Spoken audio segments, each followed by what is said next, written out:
Les radicules, ce sont les premières racines d'un être végétal. Elles jouent un rôle essentiel car c'est grâce à elles que notre plante pourra s'épanouir et grandir. Animés par nous, les frères Jean-William et Michael Côté. Les idées radicules accueillent les passionnés, les novices, les experts, les sceptiques et les convertis. Pour discuter et faire émerger les enjeux agricoles actuels et futurs du Québec, même les plus ridicules et les plus radicales.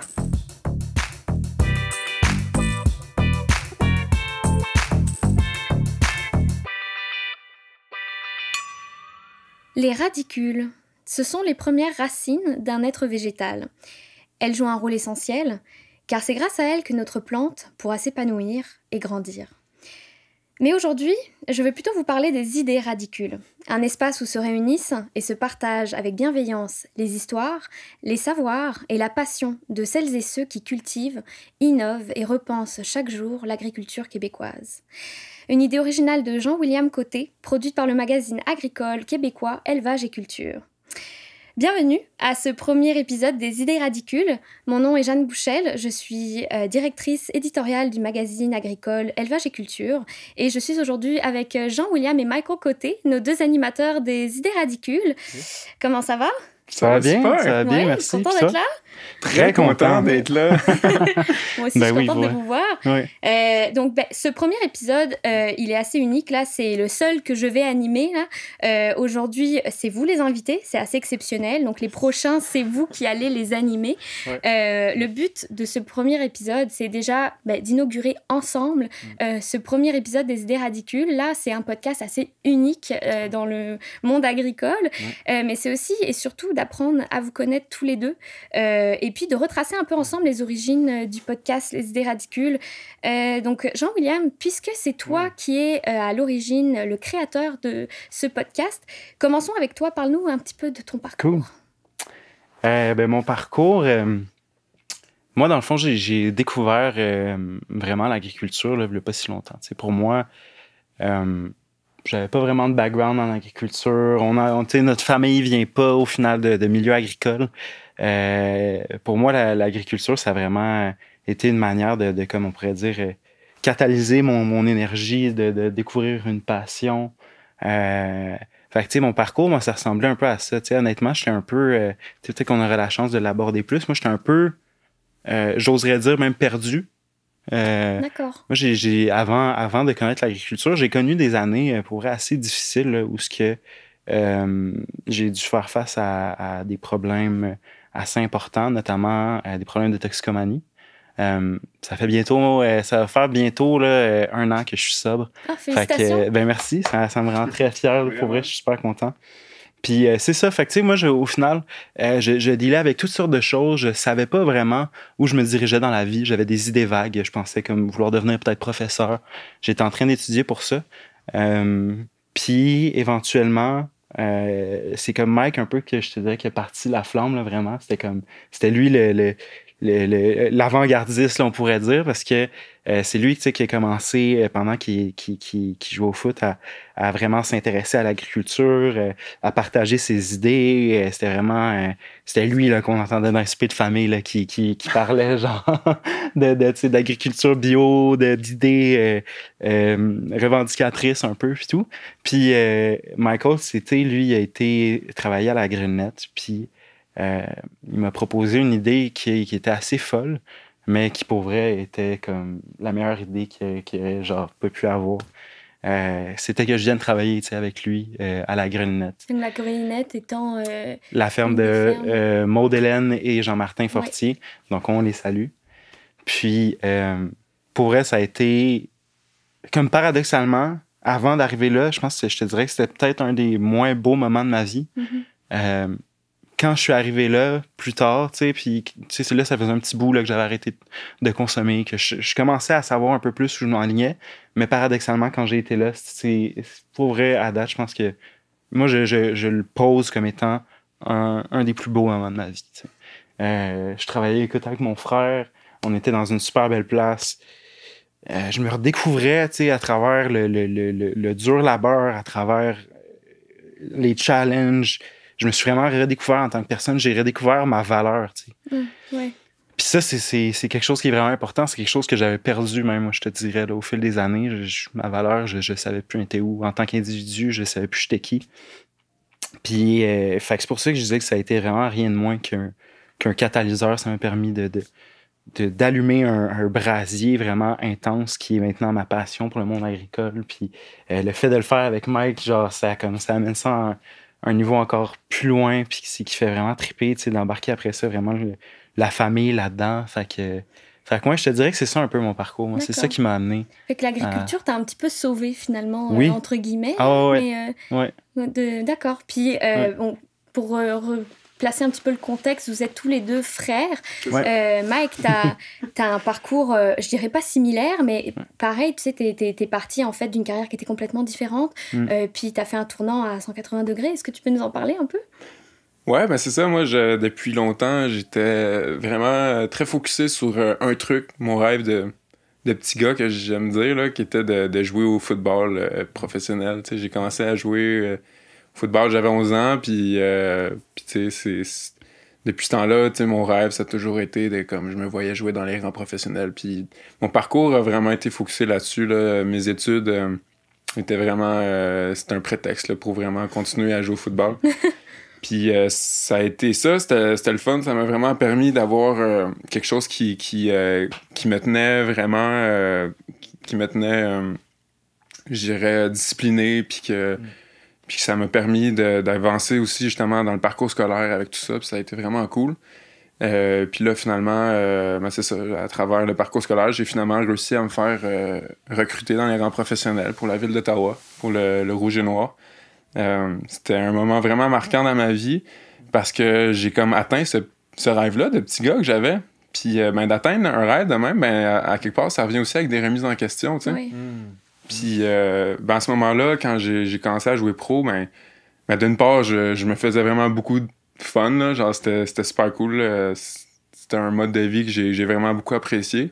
Mais reste qu'il faut tout le temps être conscient quand tu arrives dans le sport professionnel comme ça qu'une carrière, tu sais, peut finir du jour au lendemain. On sait jamais quand est-ce que l'équipe va te remercier. Tu sais jamais quand est-ce qu'une blessure va arriver.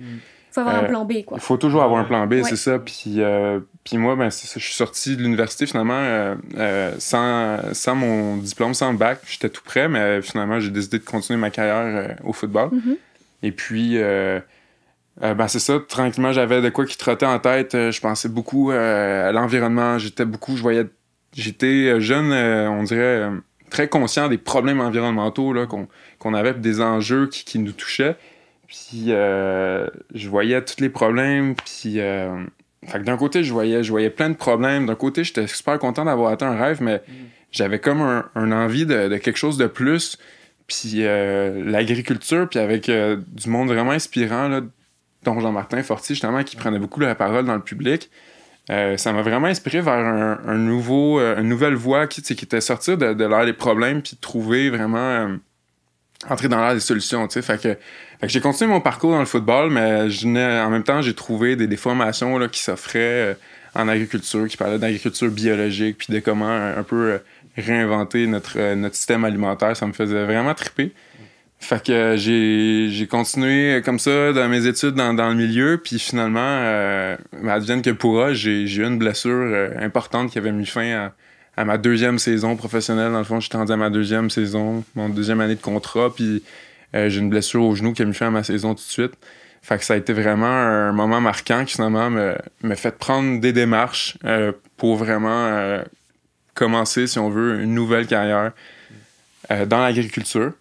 Et puis, ben, entre-temps, finalement, ma carrière de football n'a pas terminé. On m'a continué à offrir des contrats pour que je revienne jouer au jeu. Mais dans ma tête, j'avais déjà fait un switch de me dire, OK, je commence une nouvelle carrière. Et puis, finalement, en faisant des démarches, j'ai réussi à me trouver un emploi au Jardin de la Grelinette. Comme on parlait, c'est la ferme de Maud-Hélène Desroches puis Jean-Martin Fortier. Qui m'accueillait dans un petit coin de paradis qu'ils ont créé à Saint-Armand où c'est de la petite agriculture sur petite surface, puis c'est un petit coin de paradis, un petit oasis là, qu'ils ont réussi à créer. Fait que de pouvoir aller là, ça m'a vraiment changé toutes les perspectives, là, tu sais, puis j'ai vu un avenir des possibles là, qui était vraiment merveilleux. Avec mon frère, en plus, là, qui est venu me rejoindre. C'est ça, là, vous avez travaillé ensemble Oui. Ouais. à ce moment-là. C'était quand? Ça, c'était l'été 2020. OK, c'est récent. Parce que c'est récent, puis je le dis pas, mais finalement, moi, ce qui est vraiment... je m'étais comme commencé des démarches pour changer de carrière, mais finalement, la COVID est arrivée. Ouais. Et puis, ben, j'ai été forcé de continuer mes démarches. Ça a accéléré le processus, bien dit, c'est ça. Puis de pouvoir aller là, puis finalement, de réussir à faire venir mon frère avec moi, puis tu sais, c'est le fun. On a vraiment, on a trippé autant à découvrir, c'est ça, des nouvelles pratiques, des nouvelles façons de concevoir l'agriculture, puis la façon de s'alimenter, puis de faire ça en famille. On a toujours été une famille super proche chez nous, puis moi, malgré tout, avec le football, mais à un moment donné, j'ai commencé à tellement être focus sur mon affaire que pas que je m'isolais, mais j'étais rendu, tu sais, plus... Puis juste au nouveau territoire, là, tu sais, tu veux pas, t'étais à Ottawa, tu sais, c'était plus loin, moins la chance de se voir, tu sais. Puis je pense que comme tu disais tantôt, puis tu sais, corrige-moi si je me trompe, mais tu sais, le football, c'était comme un peu, je pense que là, t'as atteint ton rêve, c'était comme la finitude, mais pour toi, c'était pas nécessairement... juste c'était pas juste ça, c'était pas une fin en soi le foot. Non, c'est ça. Il y avait d'autres choses. J'avais une soif de vouloir contribuer justement à notre monde, à notre société que j'avais vraiment envie d'aller vers ça. Puis ça a été vraiment pour moi aussi, là, tu le dis, si ça a été pourtant un des plus beaux moments de ta vie, ça l'a été aussi pour moi parce que c'était vraiment spécial, autant pour avoir reconnecté avec toi que de pouvoir connecter avec un nouveau mode de vie. Là. Ça vous a rapproché, en fait, là, tous les deux. Hein? Ben oui. Comme jamais, je dirais. Est-ce que vous avez... on se connaît un petit peu, mais on s'en est pas vraiment parlé, nous. Est-ce que vous avez commencé à parler d'un projet commun de, justement, peut-être construire une ferme familiale, ou est-ce que c'était plutôt toi de ton côté, Mike, on s'en reparlera là, toi tu construis un projet aussi de ferme avec ta blonde, puis moi je me demandais, est-ce que c'est quelque chose qui va être plus grand, est-ce que Ben définitivement, tu sais, je pense que oui, à la base, comme tu l'as dit, ben tu sais, Michael puis sa blonde Gabi, eux, il y avait déjà, tu sais, cette idée-là qui était germée, mais évidemment, moi j'ai tellement trippé, c'est sûr que je pense que le but c'est qu'on peut se faire ça tous ensemble dans le fond, puis que on a notre ferme, puis ça s'inscrit un peu dans la démarche. Moi quand je suis, c'est pour ça après ça la saison à la Grenouillette c'est terminé, puis là on est comme parti un peu chacun de notre bord. Moi j'ai continué à étudier, là, je suis une formation agricole présentement, puis dans le fond c'est vraiment dans le but de j'accumule des connaissances. Je pense que c'est la même chose aussi pour Mike. On accumule des connaissances, de l'expérience. Puis ensuite, d'ici un petit bout de temps, quand on se sent prêt, écoute, on démarre ce beau projet-là, puis on va faire une ferme incroyable. Ben oui, parce que le modèle de ferme qu'on cherche à créer, clairement, c'est un truc qui se fait pas seul, tu sais. Ouais. Ça se fait en équipe, puis quoi de mieux, dans le fond, que de faire ça avec la famille, les proches, la blonde. C'est ça. Il y a même de la place pour des amis aussi, tu sais, qui maintenant partagent les mêmes... Ouais, c'est ça. C'est clairement, là, tu sais, moi, je trouve qu'on s'enligne vers quelque chose qui est très collectif, là. Exact. Fait que, modèle coop un peu. Ouais, c'est ça. C'est en train de se construire en même temps qu'on continue à créer des compétences, mais c'est vous êtes en train de clarifier votre idée en même temps, hein, ben oui, c'est ça. Puis tu veux pas, à force de aussi voir... différents modèles, des fois ça peut... on sait pas qu'est-ce que... Ben, c'est enrichissant, ça influence aussi les idées que tu vas avoir après, tu veux pas. Fait que ouais. Mais oui, je pense que c'est quelque chose qu'on va faire ensemble. Là. D'accord. Ouais. Super. Puis pour revenir à toi, Mike, justement, ça m'intéresse de savoir comment ce projet... Parce que toi, t'es parti un peu dans ton idée de faire de l'agriculture, puis c'est ça, ta blonde faisait une autre activité, elle avait un autre métier, là, très différent. Puis finalement, vous êtes ensemble dans ce projet agricole maintenant, ce qui est super. Là, maintenant, tu vis dans le Charlevoix. Puis j'aimerais ça que tu nous en parles un petit peu plus. Comment ça a été quoi le processus?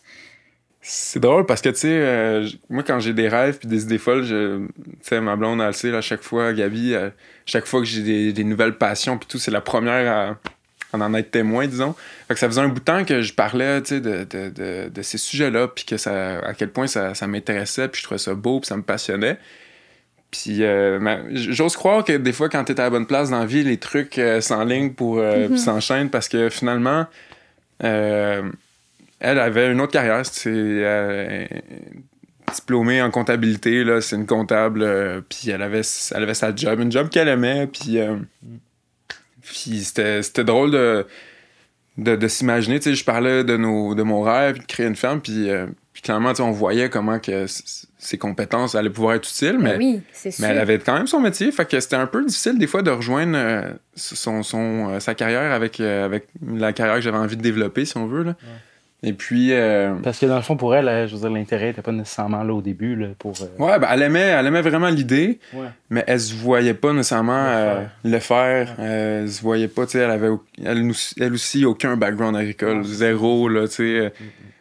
Fait que c'est un peu déstabilisant de se dire, OK, on va-tu un jour tout changer notre mode de vie pour commencer quelque chose de nouveau? Ouais, ça fait peur un peu, quand Ça même. fait peur. Ouais. Fait que elle trouvait ça beau, elle aimait l'idée, mais il y avait toujours un espèce de petit frein de se dire, ben comme, je connais rien là-dedans, tu sais, pourquoi, comment, tu sais. Mais finalement... Elle a embarqué. Elle a embarqué, ben, je veux dire, c'est encore le COVID, ça nous a tous mis dans un... C'est ça. Il y a un point de rupture où on a tous eu une espèce de... Remise en question. Ouais. Puis finalement, ben, moi, j'avais commencé à la ferme, là, ça commence tôt au printemps, puis j'avais commencé. Puis elle, pas longtemps après, dans le fond, son travail l'a mis à l'arrêt. Il n'y avait plus de l'emploi. Son secteur était dans un secteur qui a ralenti là, à cause de tout ça. Fait que il y a une remise en question qui a été forcée. Puis là, ben, en voulant trouver quelque chose d'autre à faire, elle s'est dit, ben, elle a fait le saut, elle aussi. Ouais. Elle a fait le grand saut, puis ça s'est avéré... Pire avec. Ouais, c'est ça, exact. Un peu comme nous, elle est embarquée là-dedans, puis elle a vécu, je pense, elle aussi, les plus beaux jours de sa vie. Là. J'ai l'impression que quand on plonge dedans, on revient plus. Hein? C'est un peu ça qui se passe. Il y a un point de non-retour. Je pense que veux pas, c'est vrai que c'est pas un travail facile, mais je pense que j'imagine c'est le cas pour beaucoup de personnes à qui j'ai parlé. C'est sûr qu'il y en a là qu'au final ils ont essayé puis qui ont pas trippé puis qui ont laissé ça de côté. Mais je pense que pour la grande majorité des gens, c'est difficile d'arriver dans un environnement qui est le fun. Dans la plupart du temps, je veux dire, qui est sain, t'es proche de la nature, tu travailles fort. Si t'es avec du beau monde, puis souvent ça attire ce beau monde, ben écoute, tu crées des liens avec des gens qui, eux aussi, sont passionnés et passionnants, tu sais. Fait que je pense que oui, effectivement, là, c'est pas pour rien qu'il y a beaucoup de personnes qui essayent ça puis qui trouvent une vocation. Hein. Justement, je voulais aborder le fait de sortir de sa zone de confort, parce que mine de rien, là, quand on change de carrière comme ça, du jour au lendemain, puis qu'on n'a pas de background agricole, vous en aviez pas, ni l'un ni l'autre, là, vous avez décidé juste de vous lancer, puis mine de rien, vous sortez de votre zone de confort comme ça. C'est très challengeant. C'est challengeant. Puis comment vous l'avez vécu? Est-ce que vous l'avez vu comme justement une opportunité de grandir à travers ça? Racontez-moi un petit peu justement, comment vous êtes sorti en confiance de votre zone de confort. Ouais. Ben, tu sais, je pense qu'il y a sortir en confiance de la zone de confort. Ou pas. Ou je pense que c'est ça, c'est que tu ressens quand tu sors, puis là, tu deals avec, tu sais. Mais genre, dans le sens où je pense que comme tu l'as dit, oui, on arrivait à rester optimiste, puis on avait un but au final, mais c'était très déstabilisant, là, à plein de niveaux. Je veux dire, mettons, on dormait dans une tente tout l'été, genre, puis comme, on se levait à aller travailler. Il n'y avait pas beaucoup d'éléments en tout cas, que moi, je reconnaissais de mon quotidien. Mais d'un autre côté, tout ce qu'on apprenait, c'était tout le temps dans une... Même si, genre... on n'allait pas nécessairement aussi vite. On apprenait des nouvelles choses, c'est beaucoup de nouvelles techniques. Mais c'était tout le temps dans une optique de genre, on s'améliore, on apprend un nouveau métier. Fait que je trouve que c'était très facile à certains moments de oui, vivre l'inconfort, mais de bien dealer avec. Puis que ce soit au contraire une motivation à s'améliorer, à en apprendre plus, à pousser plus loin. Finalement, on retourne à l'essentiel, quoi. Ouais, il y a quelque chose là-dedans. Mais pour dire quand même, je pense que moi, avant de faire le saut, comme tu dis, pour le faire en confiance, il y avait quand même un travail en amont qui s'est fait là, tu sais, d'apprentissage. J'ai commencé à apprendre, tu sais, je me suis inscrit à des cours au cégep de Victoriaville qui avait des super belles formations. Je me suis inscrit à des cours à distance. Suite à ça, le gars qui m'inspirait full, Jean-Martin Fortier, il a sorti un cours vraiment technique. Ben, il avait sorti un livre à la base super technique, tu sais, qui permet de comprendre là, comment que ça se fait. Les jardiniers maraîchers. Les jardiniers maraîchers. Après ça, il a sorti son cours en ligne hyper complet, le masterclass, que j'ai tout de suite sauté dessus. Fait que même si j'avais zéro pratique, au niveau connaissance, je commençais à comprendre comment que ça se fait. Ouais. Fait que quand j'ai fait le saut, j'avais une certaine confiance, même si au final, j'ai eu l'impression de frapper un mur aussi. Là, c'était des nouvelles compétences que je devais apprendre, des nouvelles façons de travailler. Le théorique versus le pratique. Ouais. Puis clairement, je me suis retrouvé dans une zone de manière où je me disais, hey, est-ce que c'est fait pour moi finalement? C'était-tu juste... Peut-être que je suis pas à la bonne place. Puis tu sais, il y a plein de moments où je me suis remis en question aussi à me dire comme, c'est vraiment tough. Peut-être que je devrais lâcher, tu sais. Ouais. Puis ces moments-là, ben, quand tu sors de ta zone, je pense que c'est normal. Puis d'avoir que tu des le fais. moments de doute, c'est ben sûr. Ouais, tu fais des doutes, puis il faut juste qu'à un moment donné, tu laisses tomber ces doutes-là, puis tu persévères. Puis c'est courageux quand même. C'était cool aussi d'être à deux, je trouve, des fois, pour se...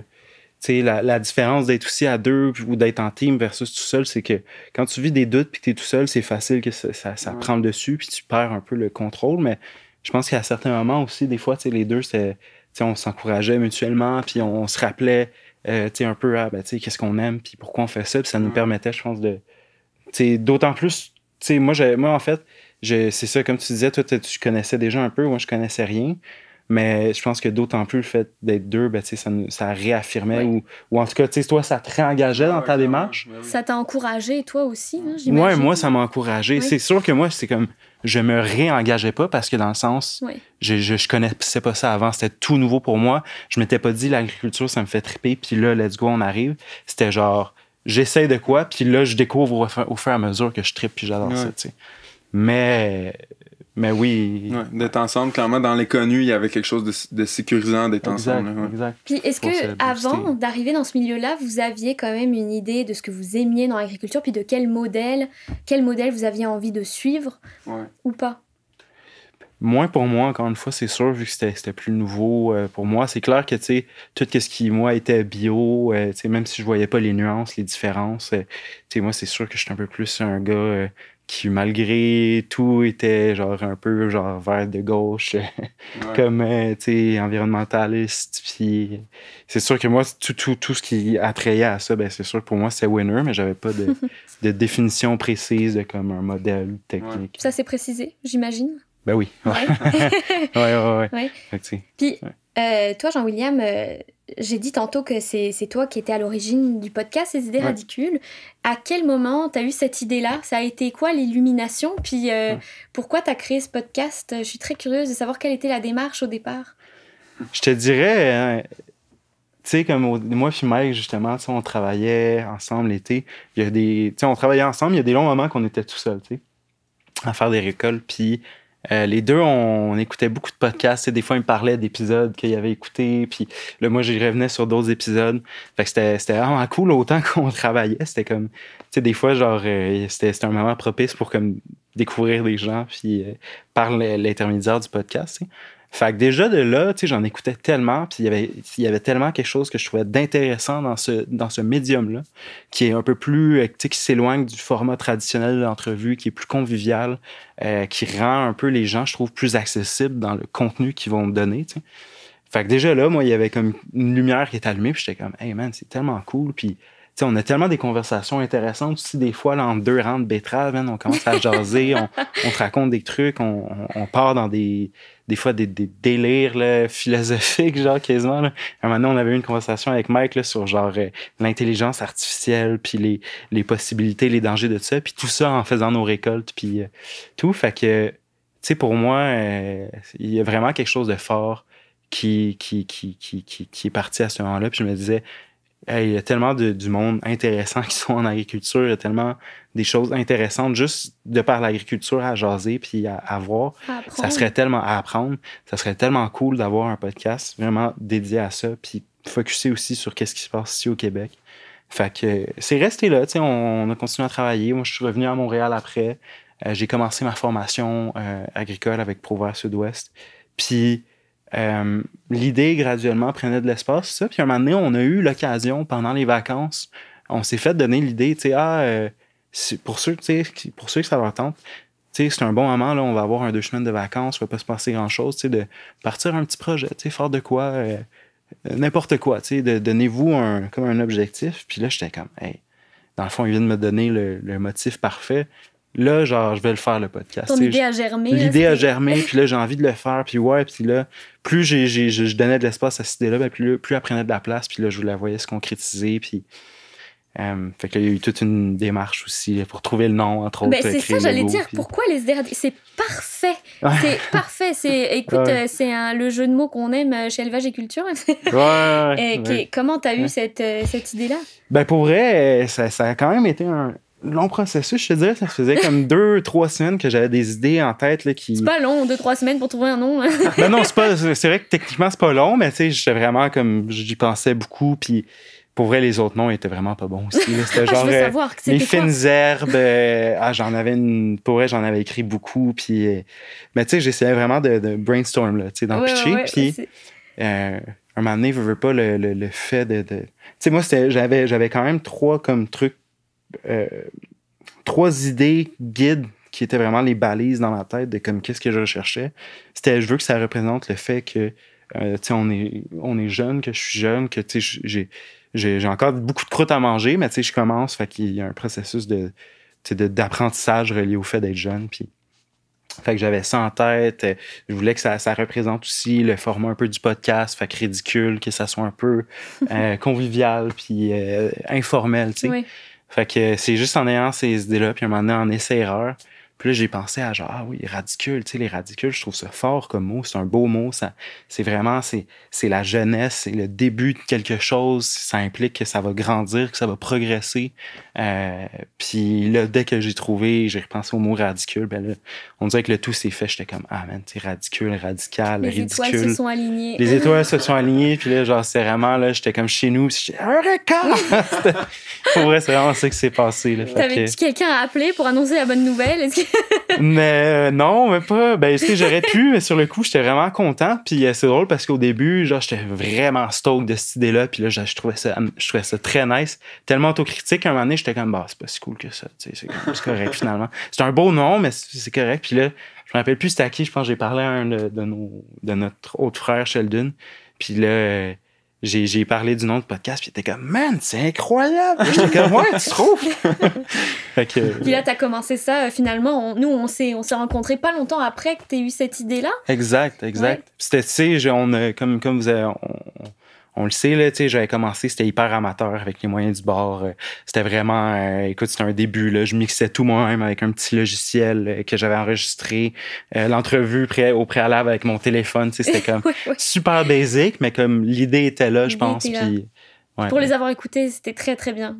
C'était un bon début, ouais. Il y a beaucoup, là, je me suis réécouté, moi, puis je suis comme, beaucoup de lacunes, mettons, mais comme c'est fait avec cœur et passion, fait que je pense que c'est ça qui transpire au final. Ben oui, c'est ça qu'on veut transmettre aussi. Ouais. Puis, qu'est-ce que ça fait d'animer le podcast avec ton frère?